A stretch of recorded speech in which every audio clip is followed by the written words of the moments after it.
Qué bueno es tener este encuentro. Qué bueno es buscar siempre un espacio en la vida para poder abrir la Biblia, para poder alimentar nuestro espíritu, para poder encontrar esperanza.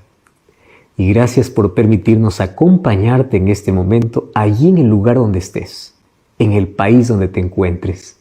Comenzó tu programa Biblia Fácil. Y estamos listos aquí, como siempre, con Biblia en mano y Biblia abierta, como también la disposición que hay en cada uno para poder entender aquel mensaje que Dios tiene para nosotros. Estamos en una temporada especial acompañando el ministerio de Jesús. Y ese ministerio lo vemos en el libro de Mateo. De los 4 evangelios elegimos este libro porque hay detalles sumamente importantes. Mateo es un discípulo de Jesús, acompañó a Jesús, es un testigo directo de las cosas que él cuenta.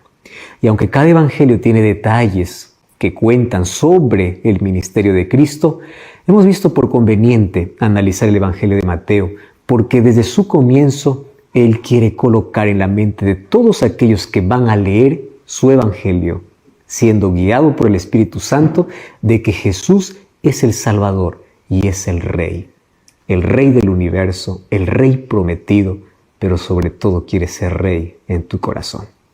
Bienvenido una vez más a este capítulo o a este episodio de Biblia Fácil. Hoy vamos a estudiar 2 capítulos del libro de Mateo, parte del capítulo 11 y el capítulo 12. Y antes de poder abrir la Biblia, yo tengo un regalo para ti. Se trata de un curso bíblico que habla sobre cómo Jesús puede restaurar nuestra vida. Jesús, restaurador de vida. Puedes solicitarlo a nuestro número de WhatsApp, que es el +5512 9810 1460, o también puedes ingresar a nuestro sitio web estudielabiblia.com. Muy bien, estamos listos entonces para nuestro estudio de hoy.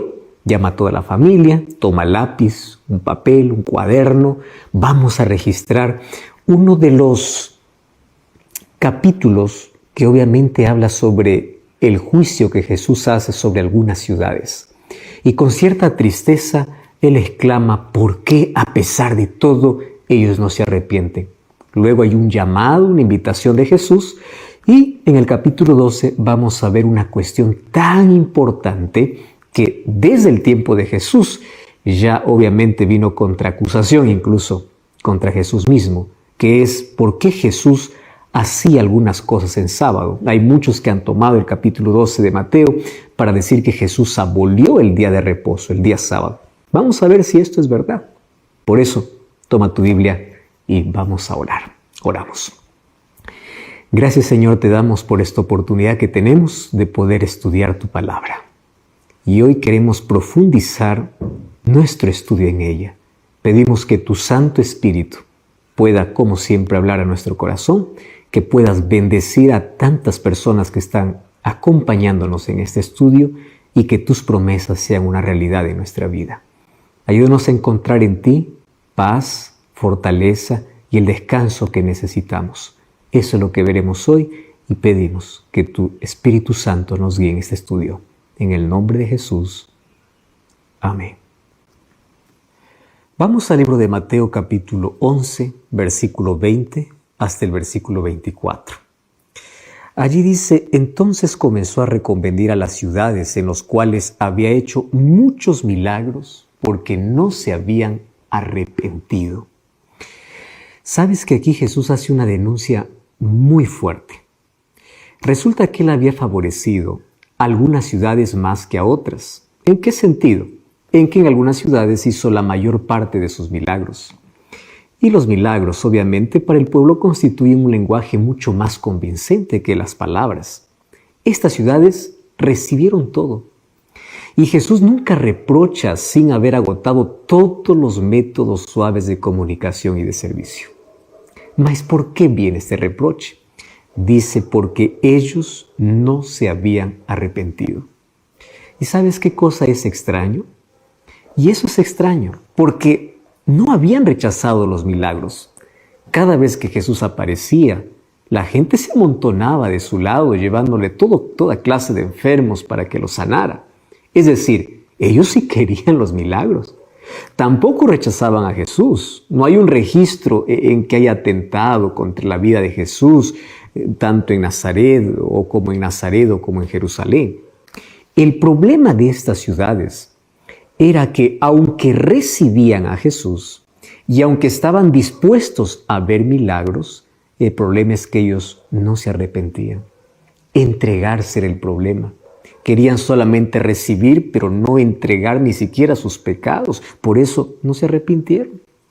¿Sabes que infelizmente hoy muchos buscan a Dios solo para pedir un milagro o solo para recibir una bendición, pero nunca para entregarse? No entregan su vida. Y cuando reciben una bendición de Dios, nunca agradecen. Mas sí, buscan a Dios solamente para recibir. Ese es el problema humano.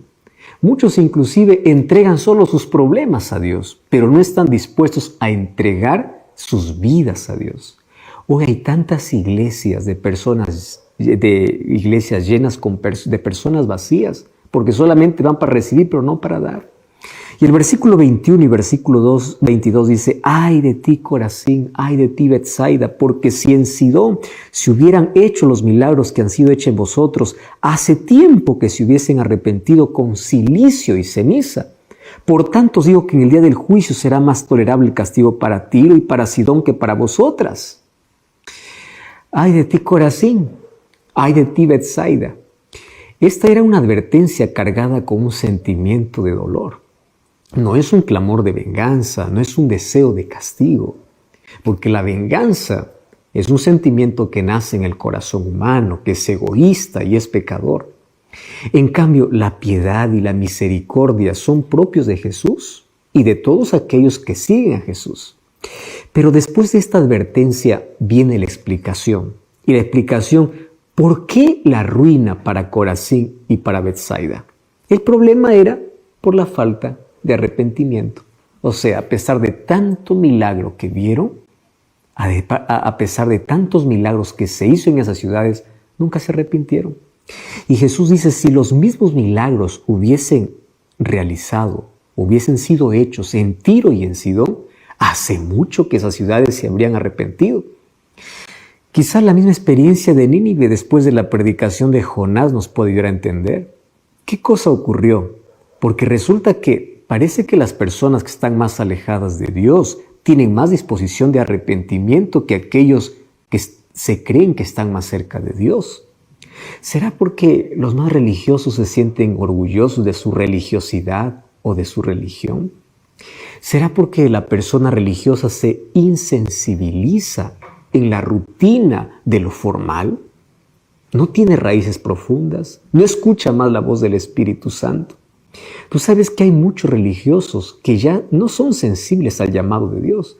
Ya no escuchan, ya no sienten y viven una vida religiosa automática, tristemente lejos de Dios. Cumplen todas las reglas, pero no tienen amor a Dios. Y llega al punto de ignorar inclusive lo que Cristo puede hacer en su favor. Ahora dice que Jesús hacía los milagros para que la gente se arrepintiera, pero ellos no se arrepentían. La gente pensaba que el objetivo de los milagros era solamente otorgar sanidad, otorgar salud al enfermo. Solamente la gente estaba buscando salud, no salvación. Por eso es que la gente no se arrepentía. Ahora, ellos ni siquiera cuenta se daban de todo lo que Jesús hacía. Era para que ellos se arrepientan. Ahora fíjate, Jesús afirma lo siguiente. En el día del juicio será más tolerable el castigo para los de Tiro y Sidón, que eran ciudades fenicias, adoradores de Baal. Eran ciudades idólatras, pero no habían visto esos milagros. ¿Por qué? Jesús dice, porque ustedes tuvieron oportunidad de arrepentirse y no se arrepintieron. En cambio, Tiro y Sidón aún no se han arrepentido porque no han tenido oportunidad o porque no han visto las cosas que ustedes han visto. Y Mateo capítulo 11, versículo 23 y 24 dice, y tú, Capernaum, que eres levantada hasta el cielo, hasta el Hades serás abatida. ¡Wow! Ahora Mateo destaca otras cualidades de Jesús como Mesías y Rey. ¿Por qué? Porque Jesús tiene poder y conocimiento para hacer el juicio. Capernaum dice que se autoexalta como lo hacía Babilonia. Y Capernaum fue favorecida con la presencia de Jesús y sus discípulos. Tuvo la oportunidad de ver más milagros que ninguna otra ciudad de Galilea. Pero también no quisieron arrepentirse.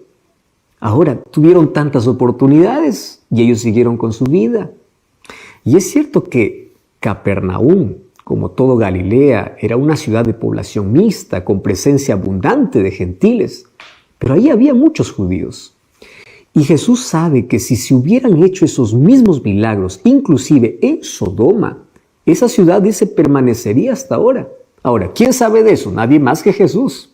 ¿Correcto? ¿Por qué?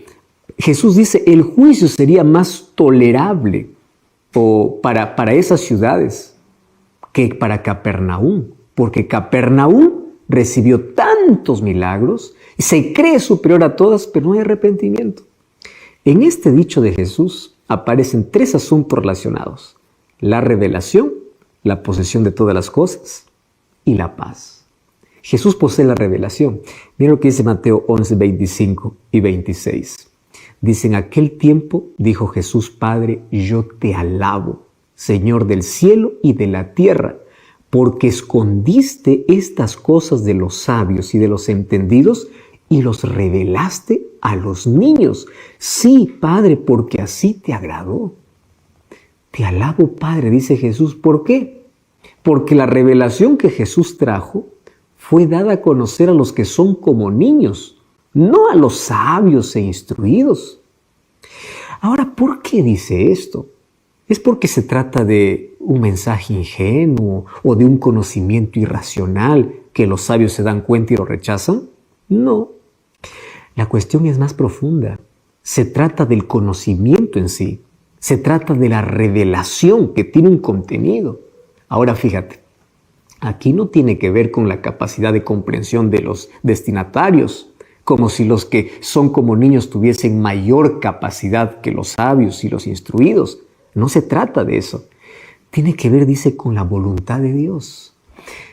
Ahora, Jesús dice, Padre, yo te alabo porque esta es tu voluntad. Y la voluntad del Padre es buena. Esa es una decisión del Padre. La voluntad del Padre y de Jesús, obviamente que están juntas en la revelación. Porque el Hijo comunica lo que el Padre revela. Y esa revelación va a ¿quiénes? A todos aquellos que son como niños. ¿Por qué no a los sabios o a los instruidos? ¿Acaso esta es una decisión injusta del Padre o está discriminando a los sabios e instruidos? No. La voluntad del Padre, como es buena, Él decide que primero la revelación del reino llegue a los que son como niños y después que pase recién a los instruidos. ¿Pero por qué? ¿Por qué a los que son como niños? Te explico por qué. Así como los niños que no saben, ellos se sienten ávidos por aprender. Y cuando alguien los enseña, están dispuestos a aprender. Y están dispuestos a creer. En cambio, los sabios no quieren aprender. ¿Por qué no quieren aprender? Porque creen que todo lo saben. Ahora, por eso es que los asuntos del reino son revelados a aquellos que están dispuestos a aprender. Y por el testimonio de aquellos que son como niños, o sea, por aquellos que están dispuestos a aprender, por el testimonio de ellos, los otros también comprenderán. Qué interesante. ¿Cuán dispuesto tienes tú o cuánta disposición tienes para poder aprender? Y el versículo 27 dice, mi Padre me ha entregado todas estas cosas. ¿Qué cosas? Las cosas del reino, las cosas de la salvación. Por eso Hechos 4:12 dice, no hay otro nombre bajo el cielo dado a los hombres en que podamos ser salvos. Porque todos los asuntos de la salvación están exclusivamente en las manos de Jesús. Además de administrar allí de manera exclusiva los asuntos del reino y los asuntos de salvación, Jesús también es el único que sabe los asuntos del Padre, porque Jesús dice, yo y el Padre, uno somos. Y Mateo 11:27, allí dice, nadie conoce al Hijo sino el Padre, y nadie conoce al Padre sino el Hijo, y a quien al Hijo quiera revelarlo. La revelación del Padre está bajo la administración de Jesús, gracias a una relación exclusiva que existe entre ellos. Y a partir del versículo 28 hasta el versículo 30, Jesús hace un llamado y dice, venid a mí todos los que estáis cansados y agobiados.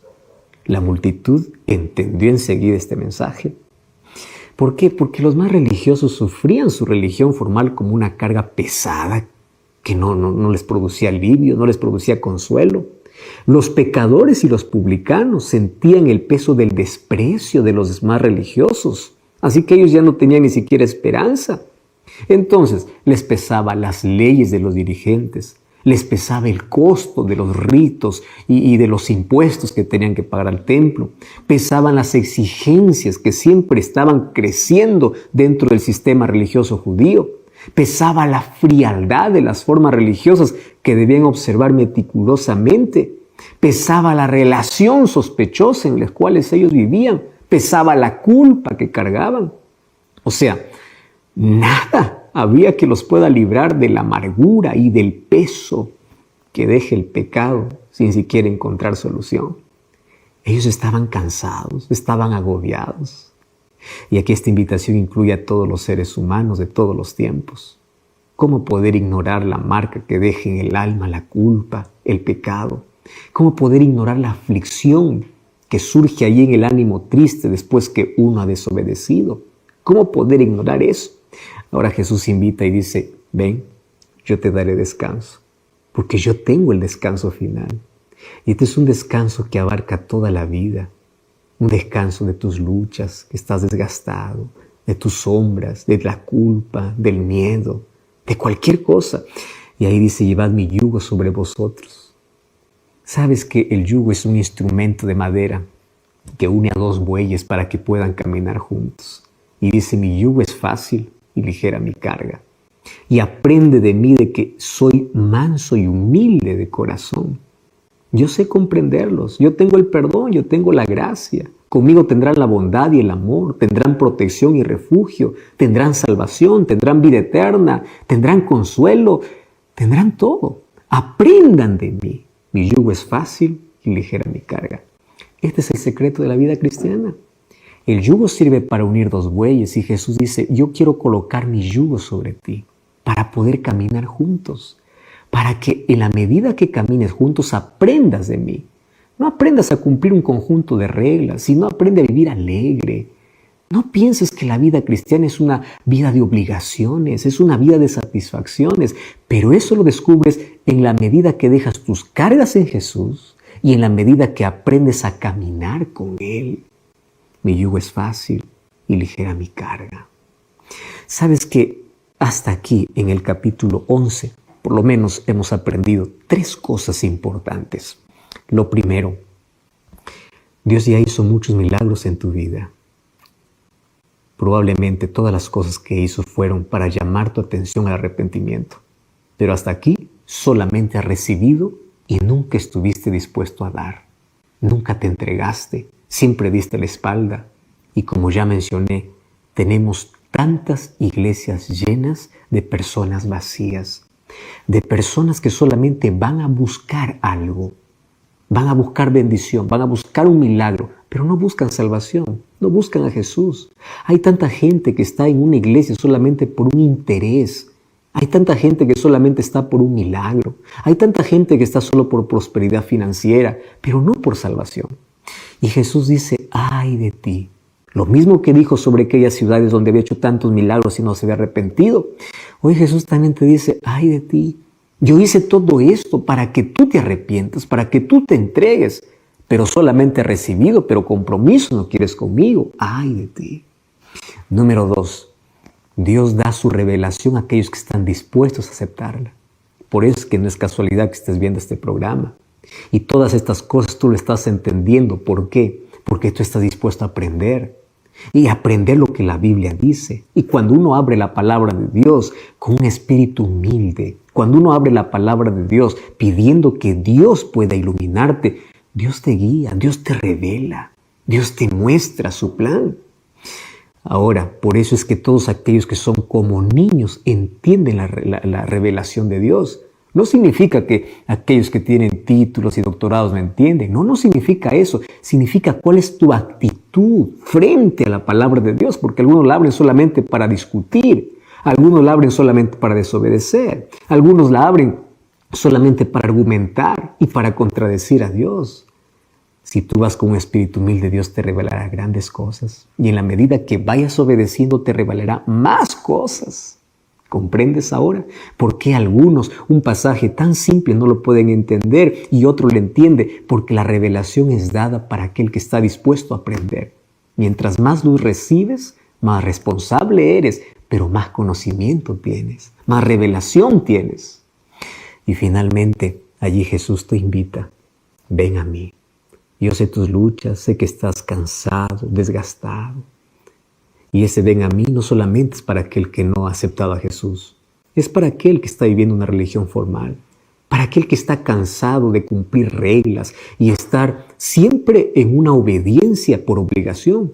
Hay tanta gente que lleva ese peso, para la gente que vive con el peso de la culpa y del pecado en su vida, para la gente que está desgastada de tanto luchar, de tanto trabajar. Ven a mí, en mí vas a encontrar descanso. Caminemos juntos.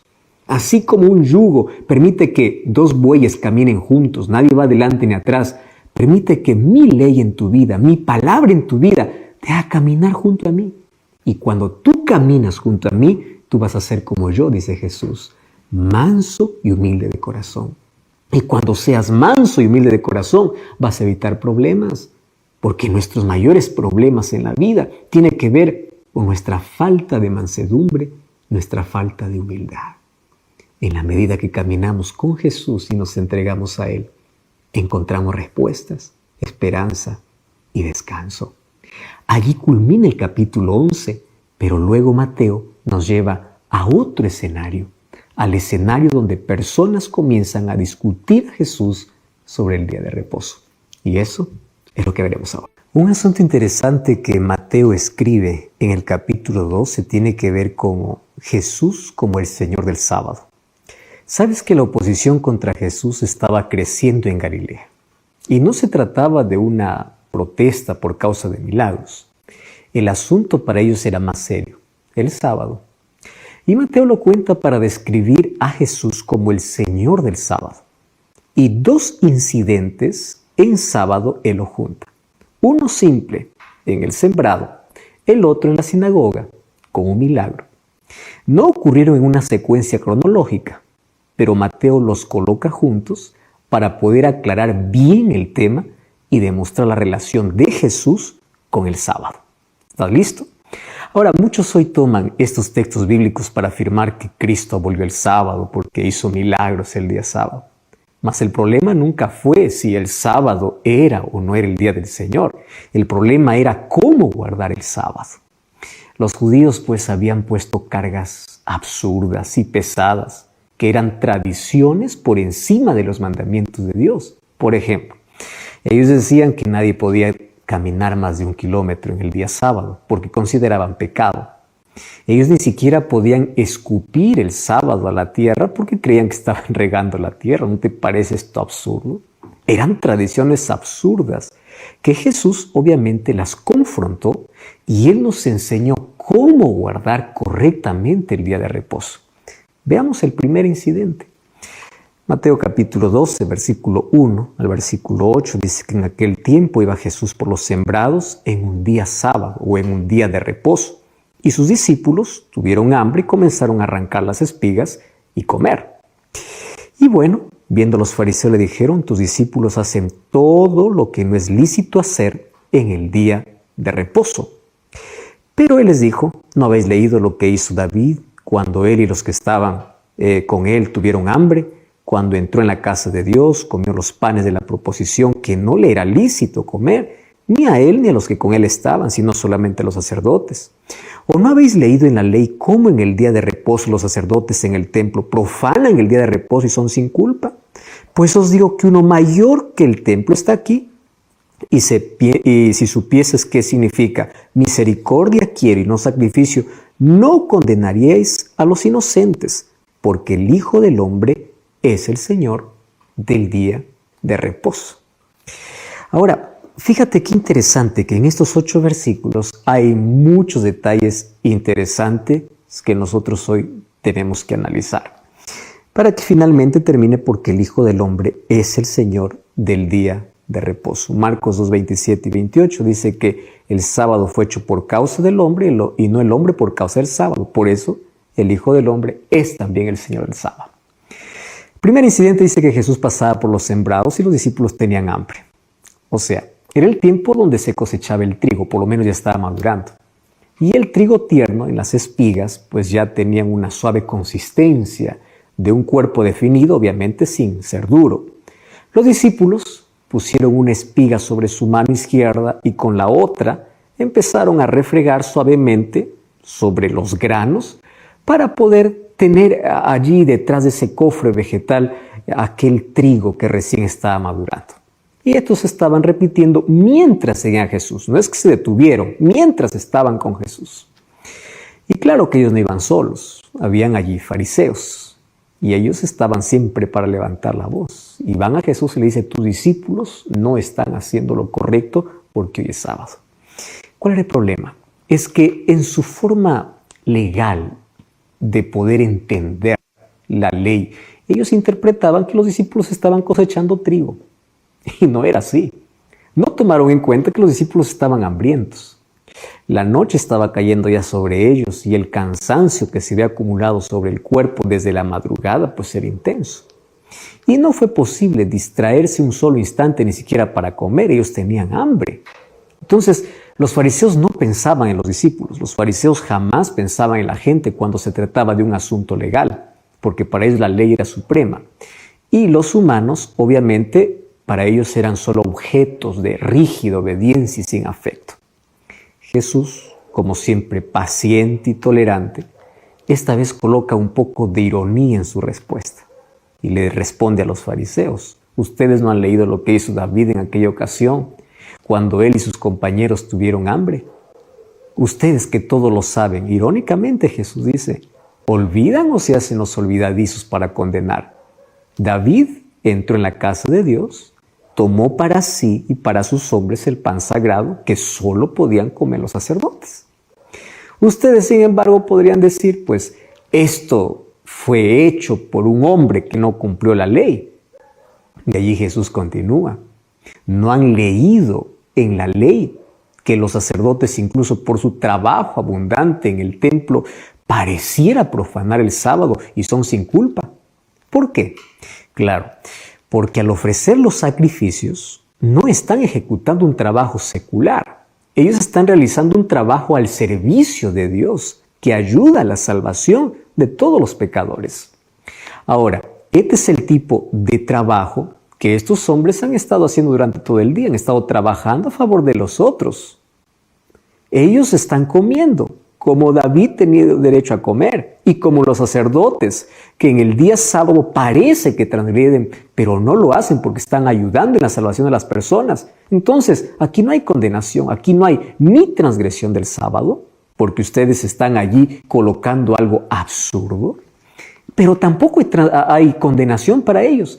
Si analizas la respuesta de Jesús, no está aboliendo el día sábado, sino las tradiciones colocadas para ese día. Todos llamaban pecado cuando se trataba del día sábado. Además, Jesús dice, yo estoy aquí, más grande que el templo, más grande que David. Dios mismo quiere la misericordia de ustedes.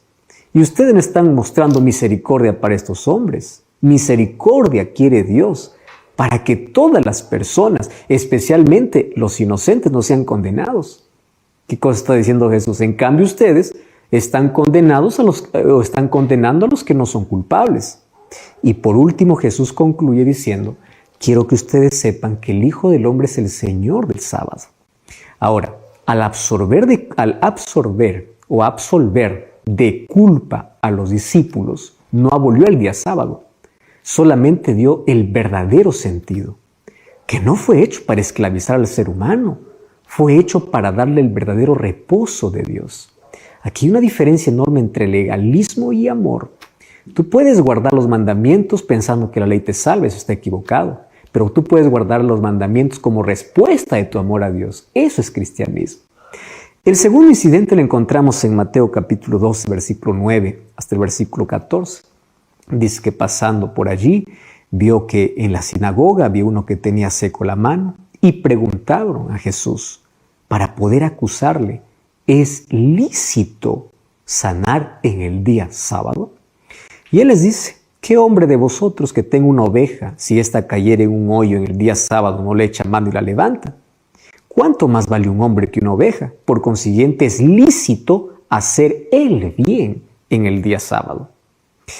Entonces dijo aquel hombre, extiende tu mano. Él extendió y fue restaurada. Y los fariseos estaban enfurecidos que quisieron tanto destruir a Jesús. Mira hasta qué extremo llegaron estos hombres. En esta ocasión dice que Jesús entró en una sinagoga. Claro, en una sinagoga había muchos adoradores. ¿Sabes que ahí había un hombre que tenía una mano paralizada? Y sus enemigos, como siempre estaban presentes, apenas lo vieron a Jesús, comenzaron a atacar a Jesús. Y con una pregunta, ¿es lícito sanar en sábado?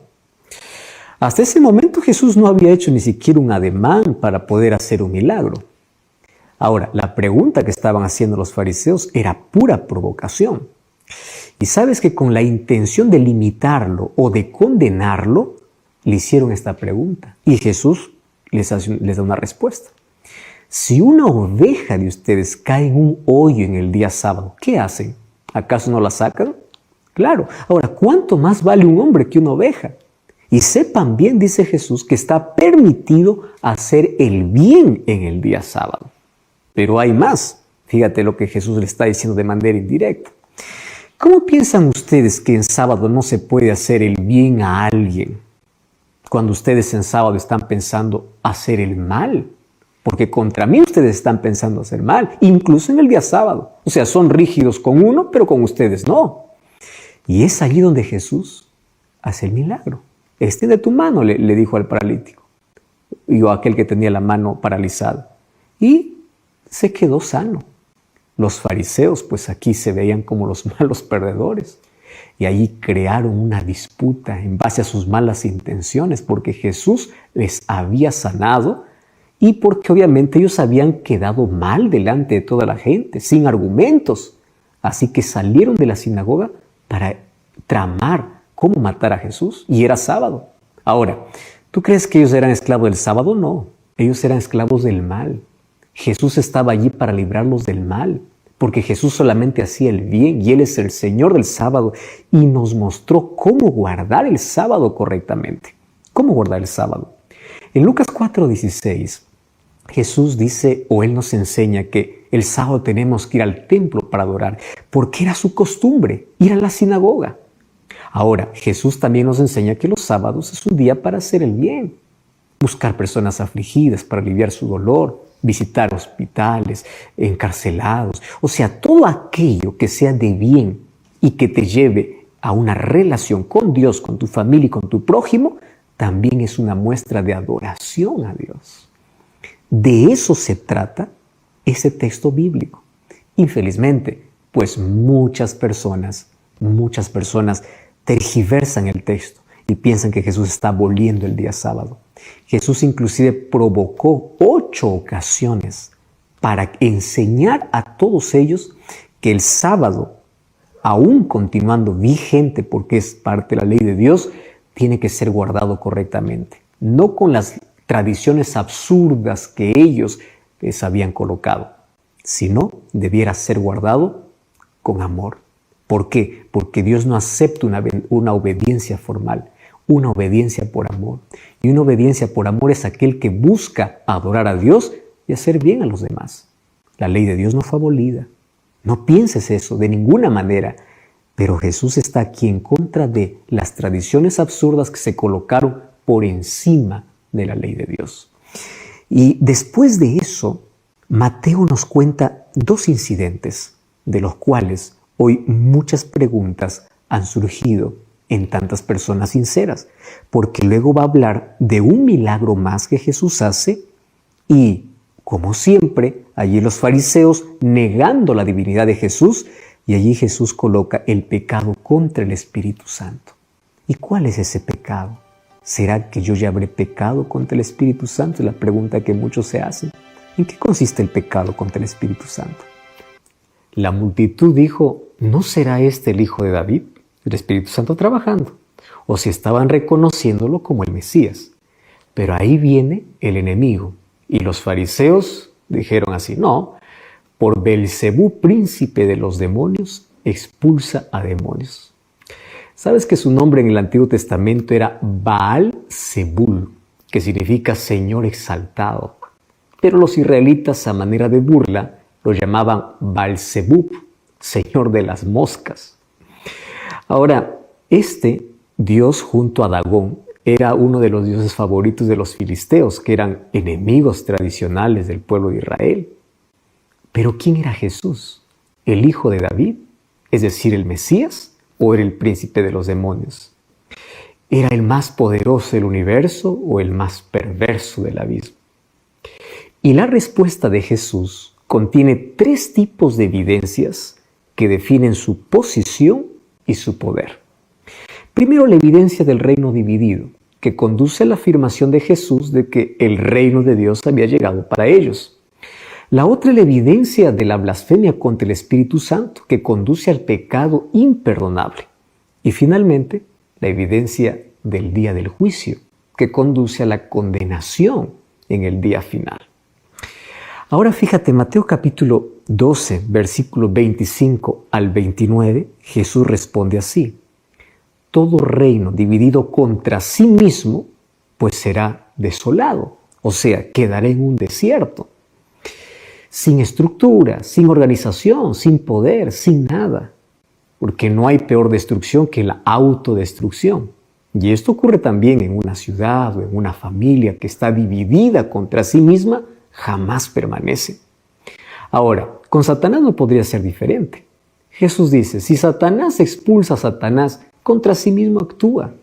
¿Cómo es que él podría mantenerse en pie y en su reino? Esto no sería posible.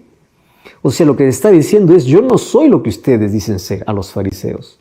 Y la prueba de su acción la ofrecen los mismos discípulos de ustedes, porque sus discípulos también expulsan demonios. Ahora, ¿en nombre de quién expulsan? Y ellos saben muy bien que no se puede expulsar demonios con el poder de los demonios. En forma opuesta, lo que están diciendo es: si yo expulso los demonios, dice Jesús, lo hago por el Espíritu de Dios. Y si es que esto sucede, significa que el reino de Dios ha llegado a ustedes, dice en el versículo 28. Y aquí está hablando del reino espiritual, del reino de gracia, que en el futuro será el reino de gloria, que será cuando Cristo regrese. Mas los fariseos no vieron eso. ¿Por qué? Porque estaban encegados, estaban enceguecidos. ¿Sabes que el poder de Satanás es el poder del mal? En cambio, el poder de Jesús, pues, es el poder del bien. Ambos incompatibles y antagónicos. Nadie puede hacer el bien con el poder del mal. Por eso es que Jesús les confronta a los fariseos. Y ahí en el versículo 30 dice: por eso Jesús dice: el que no es conmigo, contra mí es. Y el que conmigo no recoge, desparrama.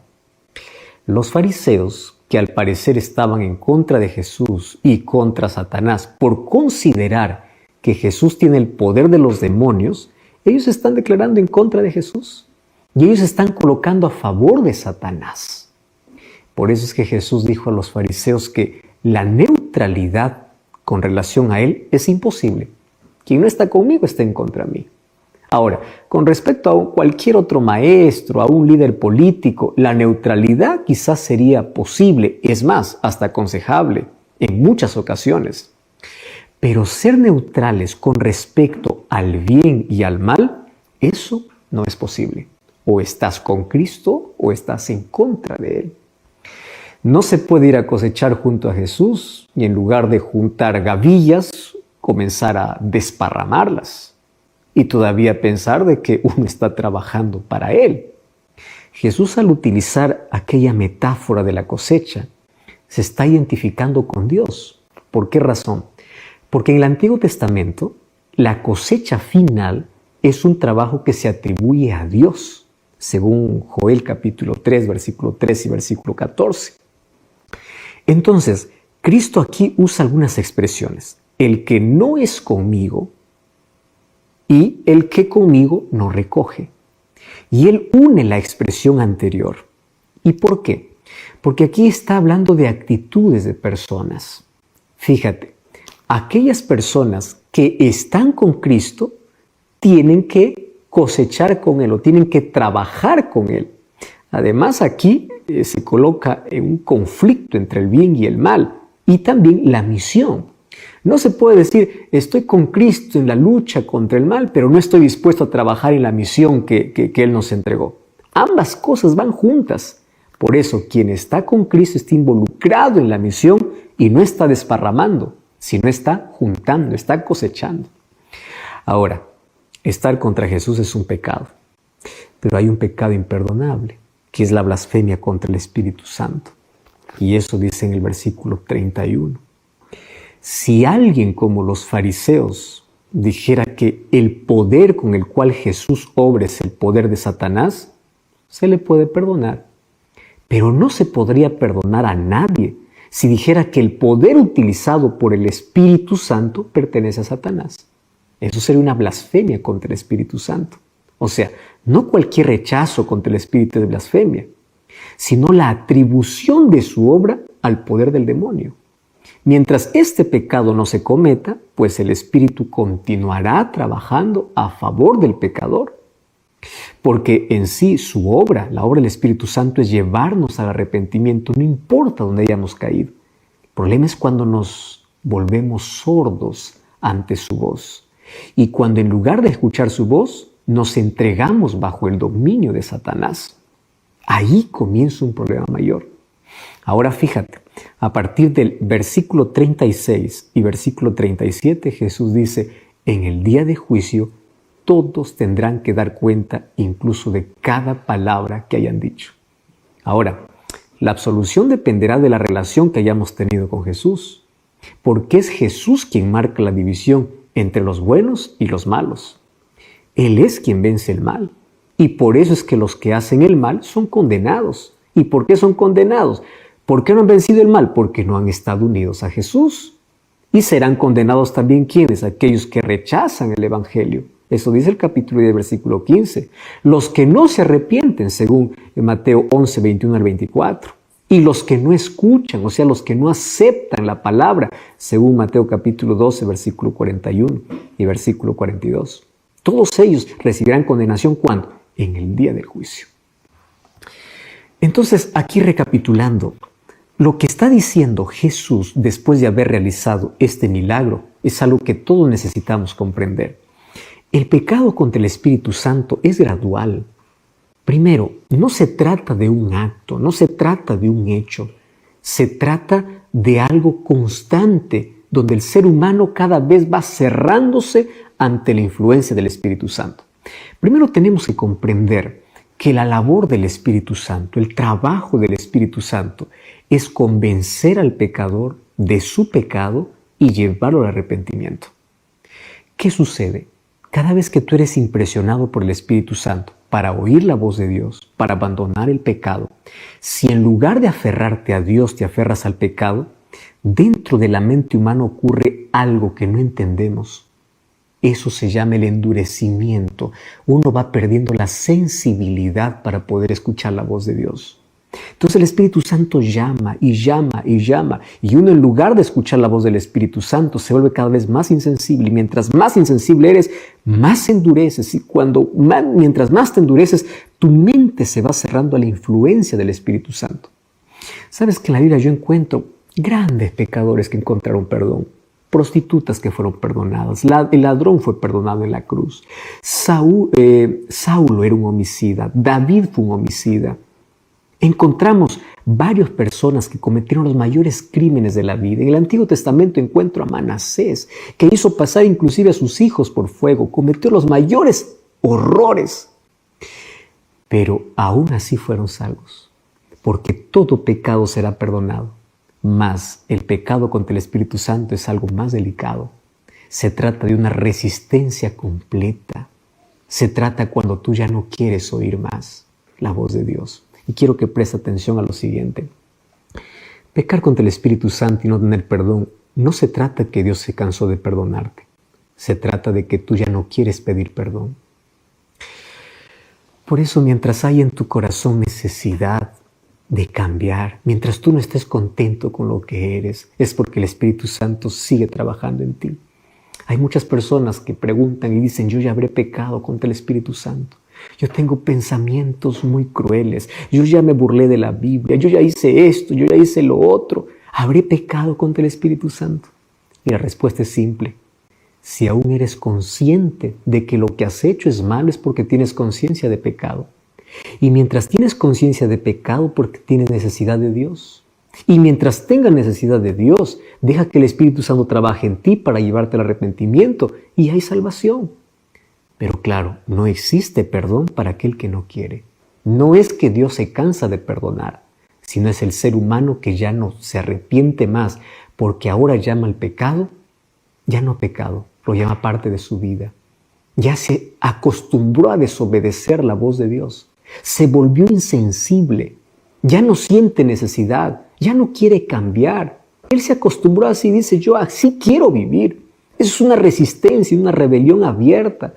Cuando eso acontece, es cuando el Espíritu Santo, aun cuando sigue llamando, el ser humano no le escucha más.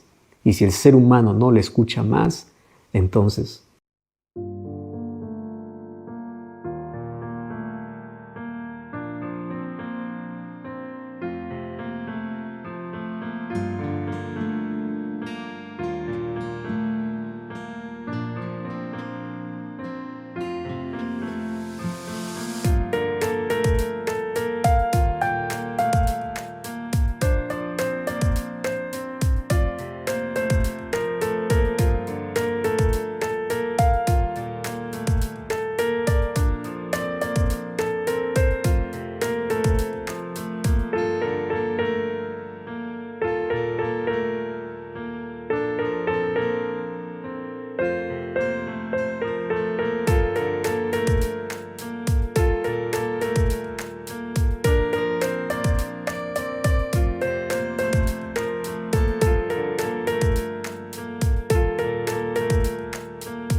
no hay arrepentimiento. Y si no hay arrepentimiento, no hay perdón. O sea, mientras tú estés incómodo con tu vida, mientras seas consciente que eres pecador, mientras tengas necesidad de cambio, es porque el Espíritu Santo está trabajando en ti, porque Él nos convence de pecado y nos lleva al arrepentimiento. Y luego Jesús dice, finalmente todos compareceremos ante el juicio.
El juicio es una realidad y en el juicio están todas nuestras acciones, incluyendo nuestras palabras. Ten mucho cuidado con aquello que dices. Ten mucho cuidado cómo tratas a los más pequeños. Ten mucho cuidado con aquello que haces.